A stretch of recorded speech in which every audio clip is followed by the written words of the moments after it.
So, how to be more judgmental? Obviously that might sound like a bad thing, being judgmental. I would say it's worth investigating, and the positive side of this we might call discernment. Yeah, discernment, being able to say, this, not this. I'll eat this food, not that food. I'm going to sleep with this person and not that person. I'm going to take this client, but actually avoid these clients, yeah? So we all need to evaluate. We all need to be discerning. And obviously on the ethical side, judgment doesn't have to be like, you're a bad person. It could just be, you know what, that's against my values. I'm not going to do that. And I'm not going to associate with people that do those things, you know? We all do this. No one wants to be around murderers on a daily basis, for example, yeah? So let's take it out of the shadows. There's a posture we have in embodied yoga principles for exploring this. So we have these 24 main postures we use in EYP. This is one of them.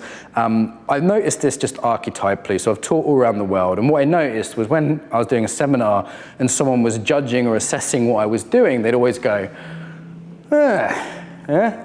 It's happened I'm here in Moscow today, and I was teaching in Moscow a workshop for a gay community here actually a couple of months back, and there was a guy in the workshop and I was teaching this posture and he said, I'm not sure if this works. And it was really hilarious because I just looked at him and said, you just did the thing I'm teaching, like almost to the moment, you know, almost to the exact millimeter. So it's really archetypal. You'll see this in art. You'll see this cross-culturally. The base for this is not quite as wide as some of them. It's usually relatively narrow, just so we can put the weight on the back leg. So the front foot is pretty light, yeah. The weight's here. Now, it shouldn't be like super uncomfortable. It can be fairly moderate, depending on people's strength, but it's not forwards. When we evaluate, we come back because we don't want to engage with something. We come away from it, yeah? The arms are crossed, the classic. Usually the hand up is the same as the opposite to the leg that's forward, so it's a homolateral posture, yeah? Sorry, heterolateral posture, so this hand and this hand, this foot and this hand.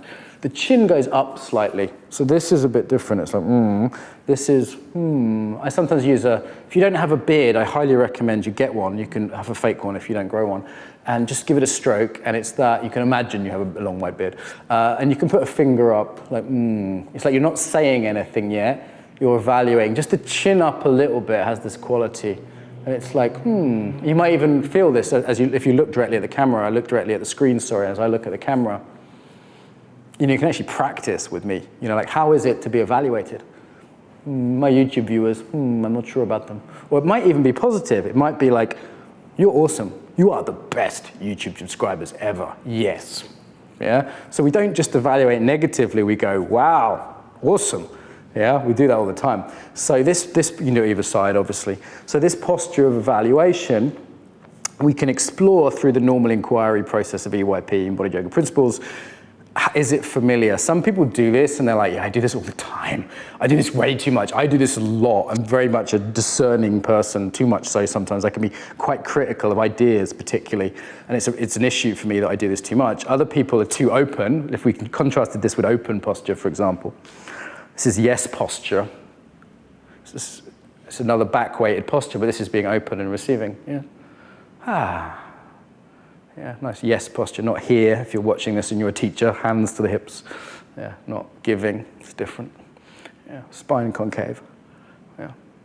Okay, so that's quite different than this. Yeah, that's quite different from evaluating and being out of the action, stepping back, whether it's agreeing or not disagreeing, it's making your mind up, yeah? And you can also ask, where in my life do I need this? Where do I need to be a little bit more discerning? This is our other lot of basic inquiries, yeah? And you'll notice some people will keep dropping the chin because they feel arrogant, you know? And other people, the chin will be right up, yeah? And you see these like little deviations that people do that reveal things. So, one of the many ways from EYP that you can explore your patterns, and if you want, you can develop that. It shouldn't be seen as something negative. There's a positive side in there for sure of being able to make decisions, being able to evaluate and assess things. That's just a skill for life.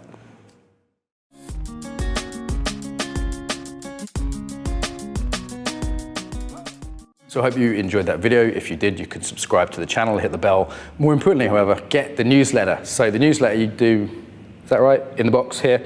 Okay. So why you would want the newsletter? So you hear about the best videos, so you actually ask me questions, you can reply to the newsletter, I'll reply. You can hear about events, teacher trainings, other things that are happening, and stay in touch more reliably. So newsletter there.